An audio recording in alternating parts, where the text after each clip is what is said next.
కూడా జాగ్రత్తగా కాసేపు దేవుని వాక్యాన్ని మనము ధ్యానం చేసుకుందాం. అపోస్తుడైన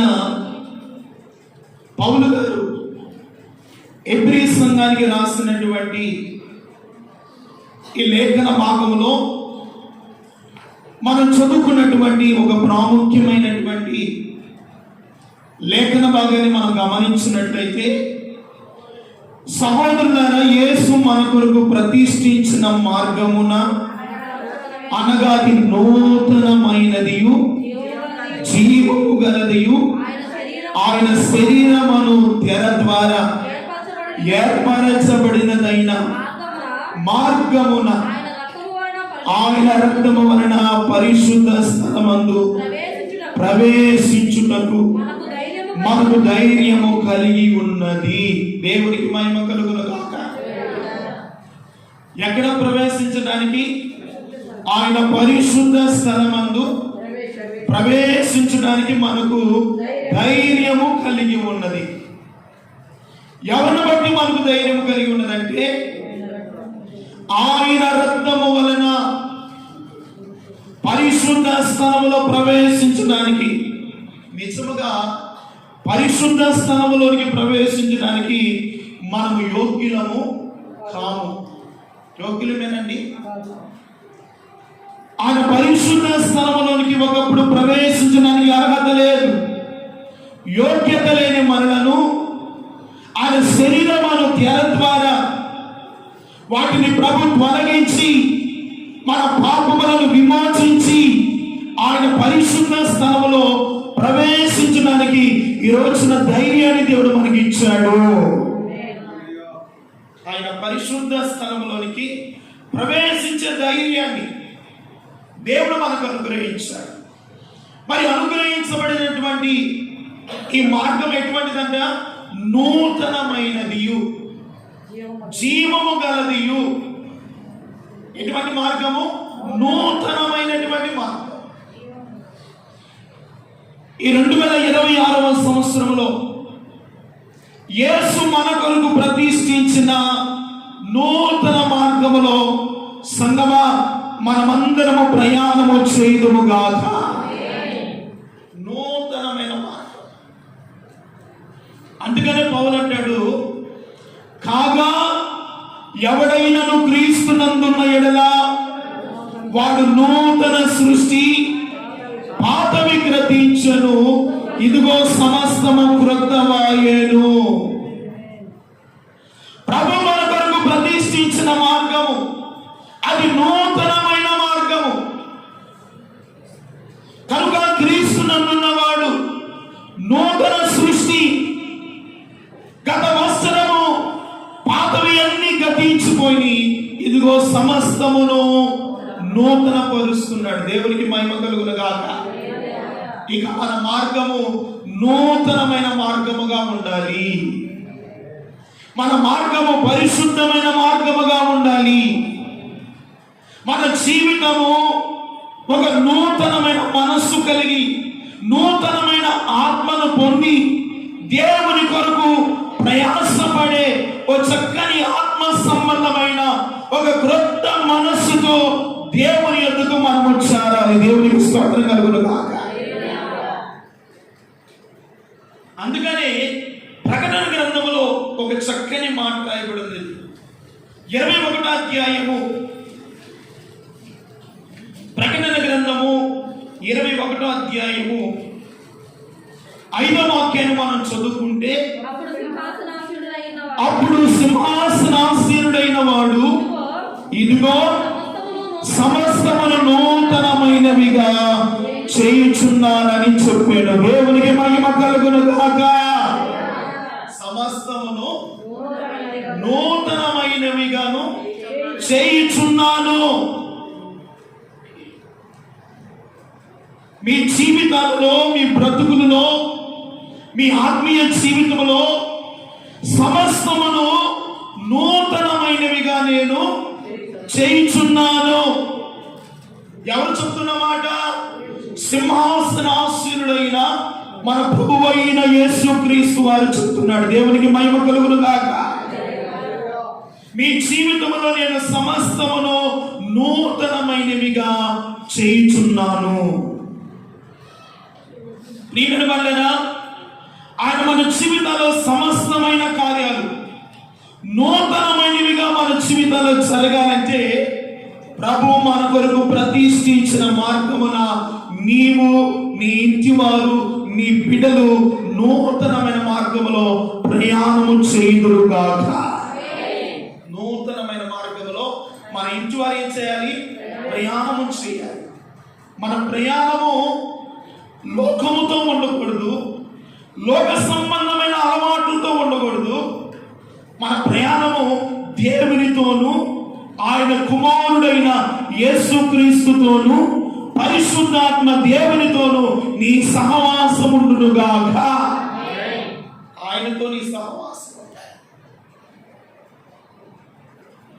గడిచిపోయిన మార్గాలన్నీ మర్చిపోండి. గడిచిపోయిన జీవితాన్ని విడిచిపెట్టండి. ముందున్న దినాలు చాలా యోగ్యకరమైనవి. హల్లెలూయా. ముందున్నటువంటి దినాలు యోగ్యమైనవి, ప్రతిష్ఠించిన మార్గము. అది ఏ మార్గము? నూతనమైన మార్గము, జీవము కలిగినదియు. ఆయన శరీరమును తెర ద్వారా ఏర్పరచబడినదైన మార్గము. చూడండి, ఆయన శరీరమును తెర ద్వారా యేసయ్య కల్వరి శిలువలో మన కొరకు మరణించకపోతే, ఆయన రక్తాన్ని చిందించకపోతే మానవుడు ఇంకను ఏ పాపములో ఉన్నాడో ఆ పాపము సంఖ్యలలో బంధించబడి ఉండేవాడే, విముక్తి లేని స్థితిలో ఉండేవాడే. యేసును తన శరీరమును తెర ద్వారా దేవునికి మనకు అడ్డుకున్న ప్రతి పాపాన్ని యేసయ్య కడిగి వేసి ఆ తెరను రెండుగా అందించాడు. దేవుని స్తోత్రం చెప్పండి. ఈ రోజున ఆ తెరను ప్రభు తొలగించడు కనుకనే పరిశుద్ధ స్థలములో నీవు, నీ ఇంటి వారు ప్రవేశించే భాగ్యాన్ని ప్రభు ఇచ్చాడు. ఎక్కడ ప్రవేశించే భాగ్యము? ఆయన పరిశుద్ధ స్థలములో ప్రవేశించే భాగ్యాన్ని దేవుడు మనకు అనుగ్రహించాడు. అందుకనే సమస్తమును నూతనమైనవిగా నేను చేయబోతున్నాను. అంటే నూతన బలాన్ని ప్రభు మీకు ఇచ్చునుగాక, నూతనమైన మనస్సు మీకు ఇచ్చునుగాక, నూతనమైన ఆత్మ మీ హృదయములో కలుగునుగాక, నూతనమైన ఆరోగ్యము దేవుడు మీకు ఇచ్చునుగాక. నూతనమైనవి అంటే సమస్తమును నూతనమైనవిగా నేను చేయుచున్నాను. తర్వాత మాట కూడా అంటాడు, చదవని యోహానుతో మాట్లాడండి. అదే ప్రకటన గ్రంథము 21వ అధ్యాయము. మరియు ఈ మాటలు నమ్మకమును నిజమునై ఉన్నవి కనుక ఇదిగో ఈ మాటలు రాయమని యోహానుతో ప్రభు చెప్తున్నాడు. ఈ మాటలు నమ్మకమైనవి, నిజమునై ఉన్నవి కనుక ఇదిగో ఈ మాటలు రాయము. పరిశుద్ధాత్మ దేవుడు పద్మరస్సు దీవిలో ఉన్నటువంటి యోహానుకు ఏ సూచన చూపించాడో, ఏ పల్లపు నమూనా చేత ఆ ఎత్తైనటువంటి దేవుని సింహాసనం అందున్నటువంటి దేవుడు ఏదైతే చెప్తూ వచ్చాడో, ఏదైతే చూపిస్తూ వచ్చాడో దానిని పరిశుద్ధాత్ముడు యోహాను ద్వారా రాయించాడు. దేవునికి మహిమ కలుగునుగాక అని చెప్తున్నాడు. ఇదిగో నేను సమస్తమును మీ జీవితంలో నూతనమైనవిగా చేయించున్నాను. మన మనసు ఎలా ఉండాలంట? నూతనమైనదిగా ఉండాలి. మన మనసులో ఇక లోకం ఉండకూడదండి. లోక సంబంధమైనటువంటి అలవాట్లు మనం మానుకున్నాం ఇకనైనా. ఎందుకంటే గడిచిపోయిన దినాలలో దేవునికి ఇష్టం లేకుండా బ్రతికాం, మనకు నచ్చిన మార్గాల్లో మనకు వెళ్ళాం. ఇదిగో ఈ నూతన సంవత్సరంలోనైనా దేవునికి ఇష్టమైన మార్గంలో మనం నడుద్దాము. ఎవరికి ఇష్టమైన మార్గంలో? దేవునికి ఇష్టమైన మార్గంలో నడుద్దాం. ఇదిగో చిన్నదానికి పెద్దదానికి గత సంవత్సరం మనం అలుగుతూ వచ్చాం. ఈ సంవత్సరంలో ప్రతీది ప్రేమతో అర్థం చేసుకొని ముందుకు సాగిపోయే మనసు దేవుడిచ్చునుగాక. ఇక ఎన్ని సంవత్సరాలని కాస్తానికి, చిన్నదానికి, పెద్దదానికి అలుగుతూ, దేవుని మీద అలుగుతూ, సంఘం మీద అలుగుతూ, దేవునికి ఎందుకు మనం దూరం అవ్వాలి? దేవుని మందిరానికి ఎందుకు మనం దూరం అయిపోవాలి? దేవుని పరిచయకు మనం ఎందుకు దూరం అవ్వాలి? ఇది ఏ మనసు అంటే, చిన్నదానికి పెద్దదానికి కలిగేది సాతాను మనస్సు. ఈ మనస్సు మనలో ఉన్నంత కాలము నీవు ఆశీర్వదింపబడలేవు, నీవు దీవించబడలేవు, ఆత్మీయ జీవితంలో ఒక ఉన్నతమైన స్థితిలో నువ్వు ఎదగలేవు.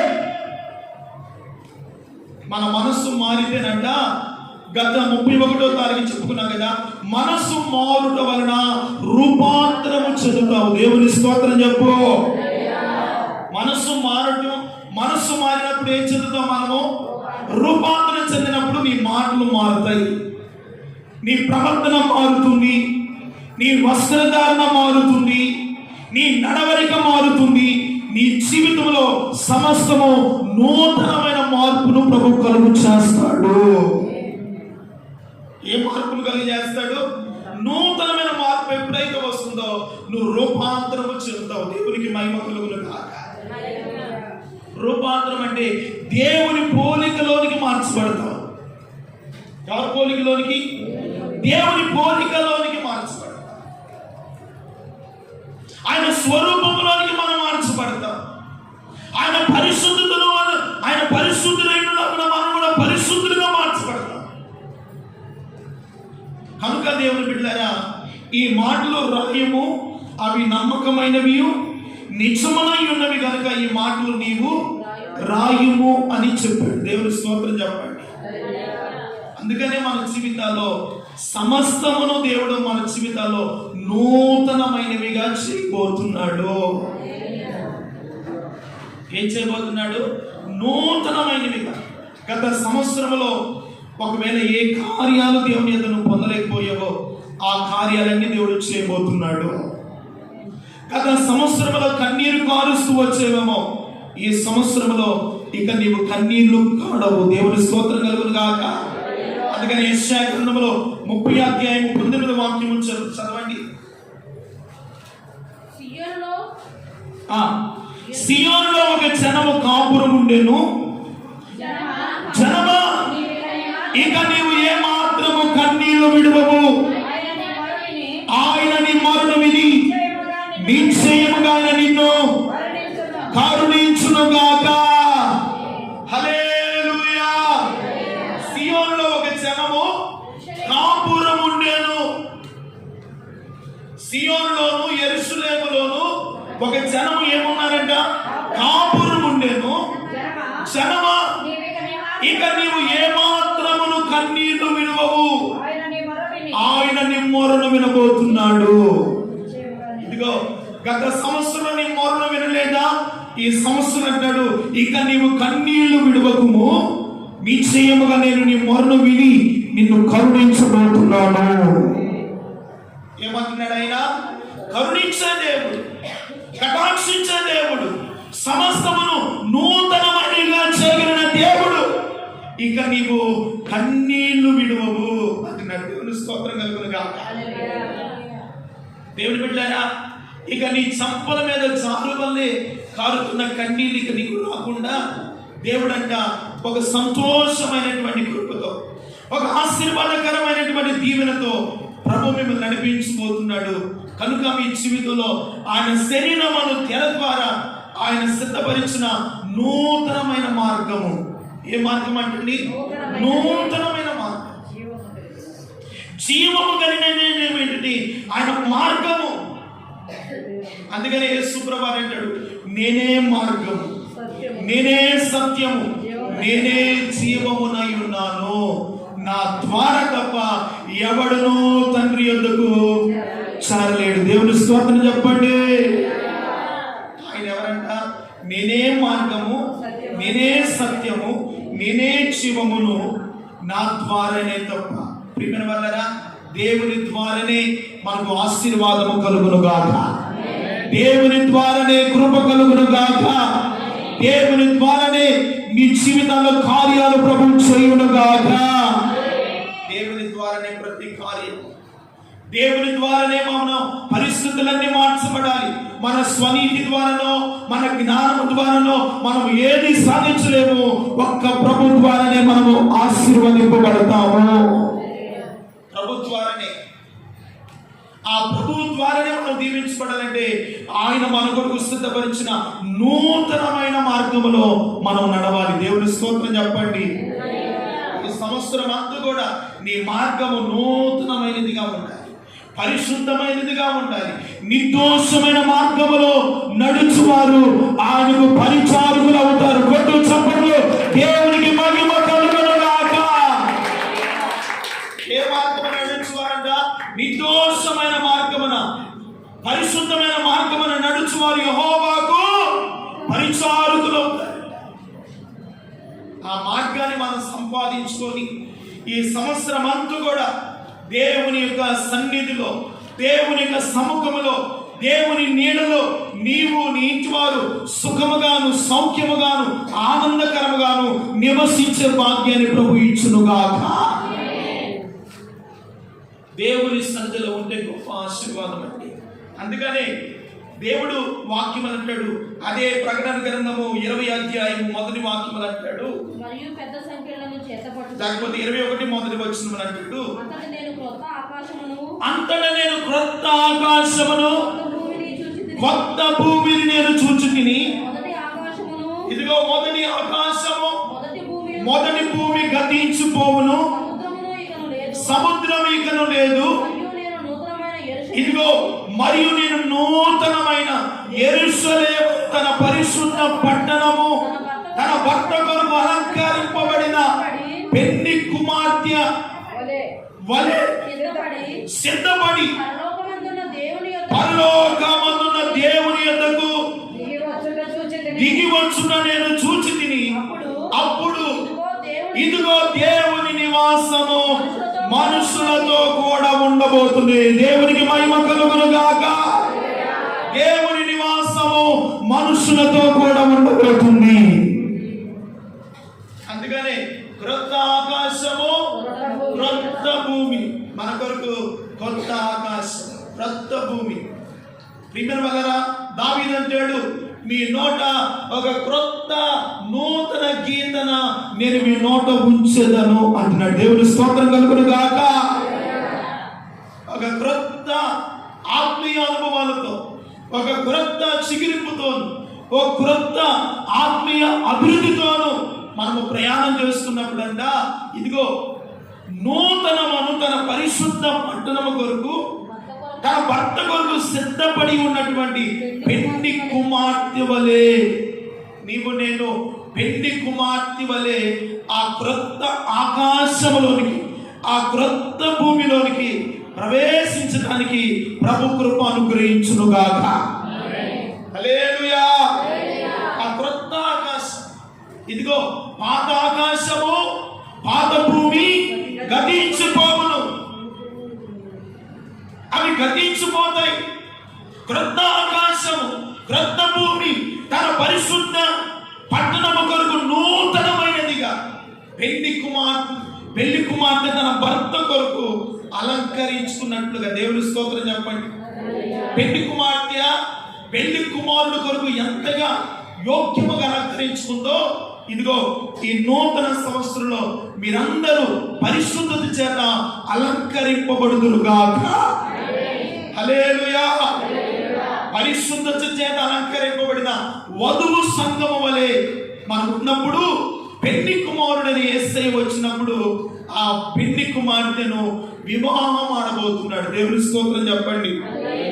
ఆ వివాహ మహోత్సవంలోనికి మనమందరము ప్రవేశించుకున్నాక. అందరం ప్రవేశించాలి. వివాహ మహోత్సవంలోనికి ఎంతమంది ఉంటారండి? ఆ మహోత్సవం చెప్ప సఖ్యము కానీ ఒక మహిమాయుక్తమైన సంతోషము. హల్లెలూయా. అలా నీవు ఉండాలంటే నీ కొరకు ఒక నూతనమైన మార్గం. ఏ మార్గం అంటే అండి? నూతనమైన మార్గం, జీవము కలిగినటువంటి మార్గము. ఆయన శరీరమును ద్వారా ఏర్పరచబడినటువంటి మార్గము. ఆయన రక్తము వలన ఇప్పుడు మనలను పరిశుద్ధ స్థలములోనికి ప్రవేశించాం. దేవుని స్తోత్రం కలుగునుగా. యేసయ్య రక్తములో మనము కడగబడి, పరిశుద్ధపరచబడి, విమోచించబడి ఈ రోజున ఆయన శరీరమును తెర ద్వారా దేవునికి మనకున్న ప్రతి పాపమని గోడను ప్రభు తొలగించి వేసి మనల్ని పరిశుద్ధులుగా దేవుడు మార్చాడు. నీవు నేను పరిశుద్ధపరచబడినవా, విమోచింపబడినవా. నీ పరిశుద్ధత ఎన్నడూ కూడా అపవిత్రపరచుకోకూడదు. లోకముతో మీరు సహవాసం చేయకూడదు. లోక సంబంధమైనటువంటి ఇదిగో ముసలమ్మ ముచ్చట్లు కట్టి పెట్టి పరిశుద్ధ గ్రంథాన్ని చెదపట్టుకొని దేవుని జీవ మార్గములో మనం ఏం చేయాలంట? నడవాలి. దేవుని స్తోత్రం చెప్పండి. పరిశుద్ధమైన మార్గములో మనం నడవాలి.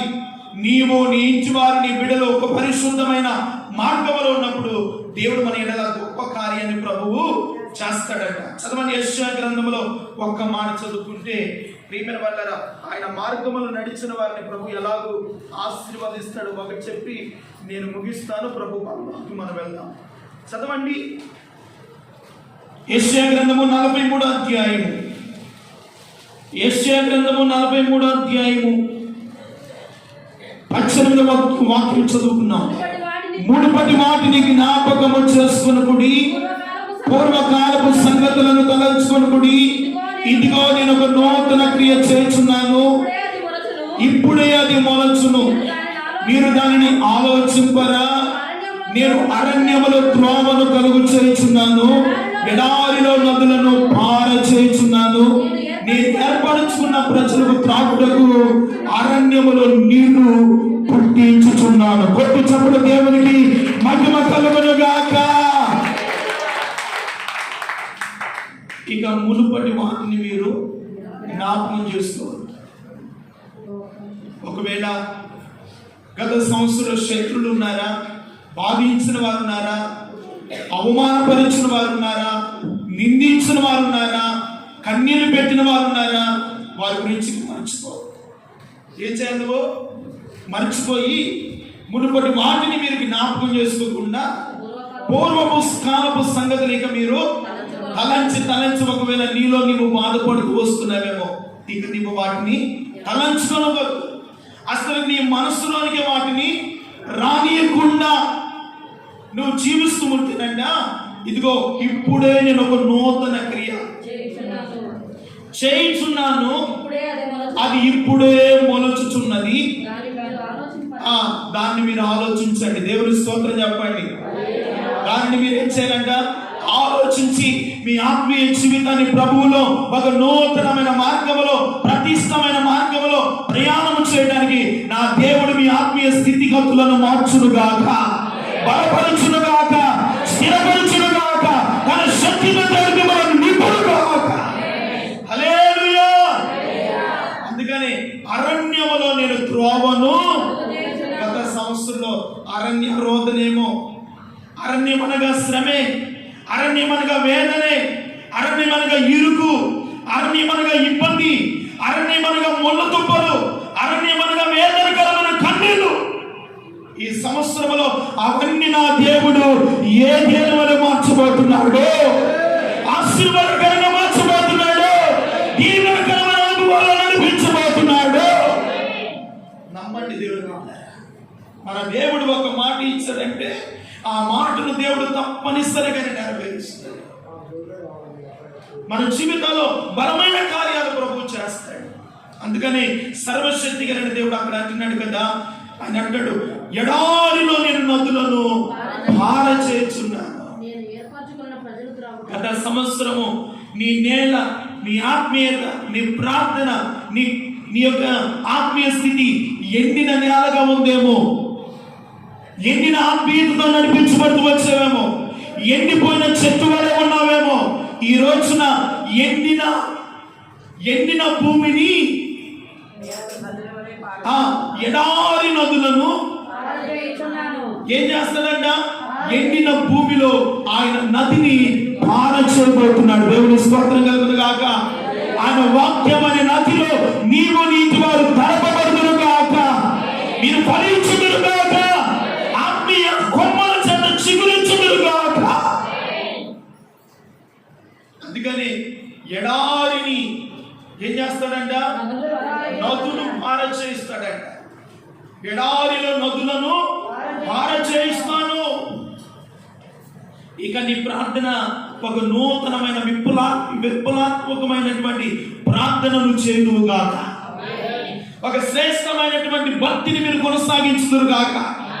ఒక ఆత్మ సంబంధమైన విశ్వాసముతో ప్రార్థన చేసినప్పుడు అసాధ్యమైనవి దేవుడి సన్నిధిలో మీరు పొందుకొందురుగాక. విశ్వాసాన్ని బలపరుచుకోవాలి. గత సంవత్సరం ఏ విశ్వాసాన్ని కోల్పోయావో, ఏ భక్తిని కోల్పోయావో, ఏ ప్రార్థన జీవితాన్ని కోల్పోయావో తిరిగి వాటన్నిటిని నూతన పరుచుకునండి. దేవుని స్తోత్రం చెప్పండి. అందుకని నేను సమస్తమును మీ జీవితాల్లో, మీ బ్రతుకులలో ఈ దినము నుండి నూతనమైనవిగా చేయబోతున్నాను. ఈ దినము నుండే అవి చేయాలి అంటే నూతనమైన మార్గం దేవుడు మనకు ఇచ్చాడు. ఆ నూతనమైన మార్గాన్ని విడువకుండా ఆ మార్గంలో మీరు ప్రయాణం చేయాలి. దేవుని మార్గాన్ని విడిచినట్టు చక్కగా దేవుడికి ఇచ్చిన పని చేసుకో, ఉద్యోగం చేసుకో, వ్యాపారం చేసుకోండి. దేవునికి ఇవ్వవలసిన ఆదివార సమయాన్ని దేవునికి ఇవ్వండి. దేవుని సమయాన్ని దేవునికి ఇవ్వండి. దేవుని సమయాన్ని కూడా నీ వ్యాపారానికో, నీ చేతి పనికో, మీ పొలం పనికో ఇచ్చామనుకోండి, నీ చేతిలో నూతనమైనవిగా దేవుడు ఏ కార్యం కూడా చేయడు. ఆదివార సమయాన్ని ఈ సంవత్సరంలోనైనా, సంవత్సరానికి ఎన్ని ఆదివారాలు? 52 ఆదివారాలు ఈ సంవత్సరంలో తీర్మానం చేసుకో. ఏ ఒక్క ఆదివారమైనా నేను మిస్ కాకూడదు ప్రభువా. ఎన్ని స్వాదులున్నా, ఎన్ని బలహీనతలున్నా, లేవలేని స్థితిలో ఉన్నా వచ్చి ఆ మందిరపు వాకిటి దగ్గరైనా కూర్చో. గొప్ప ఆశీర్వాదాన్ని జీవితంలో ప్రభువు చేయబోతున్నాడు.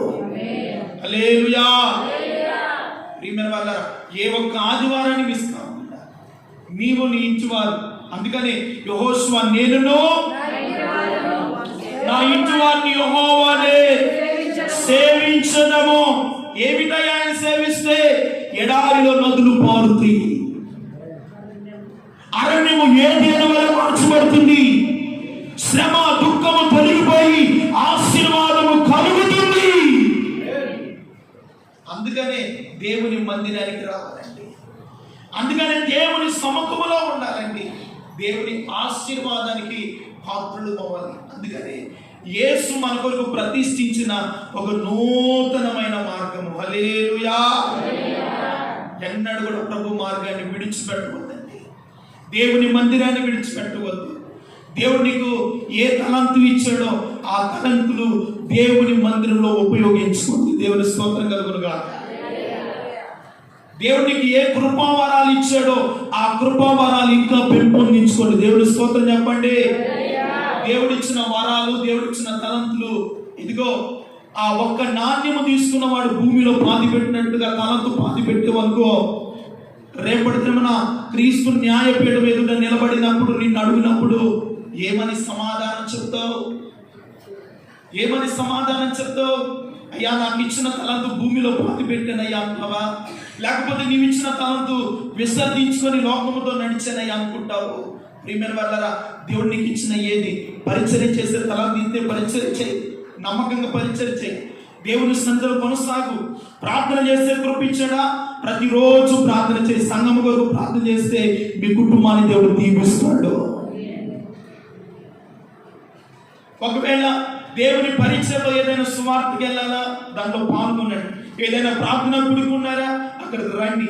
ప్రతిరోజు దేవునితో సహవాసం చేయండి. నీకు ఇచ్చినటువంటి తలంతును దేవుని కొరకు ఉపయోగించండి. లోకం కొరకు, మనుషుల కొరకు కాదు, దేవుని కొరకే నీ తలంతును ఆయన సన్నిధిలో ఉపయోగించండి. నీ తలంతులను బట్టి దేవుడు ఆనందపడును గాక. హల్లెలూయా. కనుక చిన్నదానికి పెద్దదానికి అలిగి తలంతు దూరం చేసుకొని దేవునికి దూరం అయిపోయి, సహవాసానికి దూరం అయిపోయి, ప్రార్థన చేయకుండా, మందిరానికి రాకుండా, పరిశుద్ధులతో సహవాసం లేకుండా, ఒకవేళ నీ ఆత్మీయత నువ్వు ఒంటరిగా ఉంటే ఏమి సాధించలేవు. 2-3 కలిసి ఉంటే ఏదైనా చేయగలుగుతావు. దేవుని స్తోత్రం చెప్పు. ఒక్కదానికి నువ్వేం చేయలేవు. ఒక్కడవు నువ్వేం చేయలేవు. 10 మంది కలిస్తేనే గొప్ప కార్యం జరుగుతుంది. హల్లెలూయా. ఏది సాధించాలన్నా, ఏది పొందుకోవాలన్నా మనమందరము ఐక్య మంచముతో ఈ సంఘమును, ఈ పరిచర్ను ముందుకు సాగించే ఒక బలమైనటువంటి యోధులుగా దేవుడు మనందరినీ సిద్ధపరచునుగాక. హల్లెలూయా.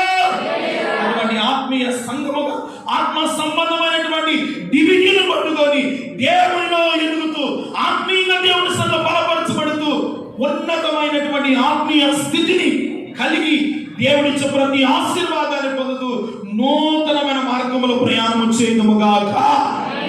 హల్లెలూయా. ఈ మార్గాన్ని విడిచిపెట్టండి. ఈ మార్గాన్ని త్రోసివేసుకోవద్దు. ఈ మార్గములో నుండి తొలగిపోవద్దు. అందుకనే యోబు అంటాడు, అయ్యా నీ మార్గములో నేను ఇటు అటు తిరిగి వెళ్లకుండా నా అడుగులు నీ మార్గములో స్థిరపరిచేయి అంటున్నాడు. దేవుని స్తోత్రం చెప్పండి. నా మార్గములు ఇటు అటు గాలికి అటు ఇటు కొట్టుకొని పోనట్లుగా నువ్వు ఎటువంటి అటు తిరగకూడదు. ఒకే మనసుతో ఉండు, ఒకే ఆలోచనతో ఉండు. గోడ మీద పిల్లి దగ్గర ఇటు వాటముంటే అటు దిగకూడదు. ప్రియమైన వాళ్ళరా, ఒకే పడవ మీద కాలు వేసి ఒకే ఆత్మీయతలో నడువు, ఒకే సంఘాన్ని పెట్టుకుని నీ జీవితంలో కార్యము చేయకపోతే వచ్చినట్టు అడుగు. దేవుని స్తోత్రం కలుగును గాక. దేవుడు బలమైన కార్యాలు చేస్తాడు. మాట ఇచ్చిన దేవుడు మాట తప్పుటకైన నరుడు. ప్రతి సందర్భంలో నేను చెప్పే మాట, ఆయన మాట ఇచ్చాడంటే ఆ మాటను ఖచ్చితంగా మన జీవితాల్లో ప్రభువు నెరవేరుస్తాడు. దేవునికి మహిమ కలుగును గాక. కనుక ప్రియమైన వాళ్ళారా, సమస్తమును మీ జీవితాల్లో నూతన పరిచి ఆశీర్వాదకరంగా, దీవెనకరంగా మీ ఆత్మీయ స్థితిని, పరిశుద్ధ జీవితాన్ని ప్రభు బలపరుస్తాడు. ఇకెన్నటికి పాపములో ఉండొద్దు, లోకముతో సహవాసం చేయొద్దు. పరిశుద్ధతను కాపాడుకున్నాం, నీతిని కాపాడుకున్నాం, యథార్థతను కాపాడుకున్నాం. ప్రభువులో నమ్మకంగా ఉన్నాం. దేవుని స్తోత్రం చెప్పండి. నమ్మకమైన వారికి దీవెనలు మెండుగా కలుగును. దేవునిలో మీరు ఈ సంస్థలో ఎంత నమ్మకంగా ఉంటారో, దేవుని పరిచయంలో కానీ, దేవునికి ఇచ్చే విషయంలో కానీ, దేవుని గణపరిచే విషయంలో కానీ, దేవుని క్రమకుడికలో పాల్గొనే విషయాల్లో కానీ, ప్రతి ఆదివారమున నీవు నీటి వారు వచ్చే విషయంలో కానీ, వీటన్నిటిని పరీక్షించిన దేవుడు నీకు రావాల్సిన దీవెన ఆకాశం నుండి నా దేవుడు కుమ్మరించునుగాక. తప్పనిసరిగా కుమ్మరిస్తాడు. ఇవి కొన్ని హెచ్చరికలు అనుకోండి. మీ జీవితాల్లో వీటిని వీటిని మీ హృదయంలో పెట్టుకొని ఇలాగ నడవడానికి, ఇలాగ జీవిస్తామయ్యని తీర్మానం చేసుకోండి. తప్పకుండా దేవుడు మీ జీవితాల్లో కార్యములు జరిగించునుగాక. తరుణ మనసండి ప్రార్థన చేస్తాం.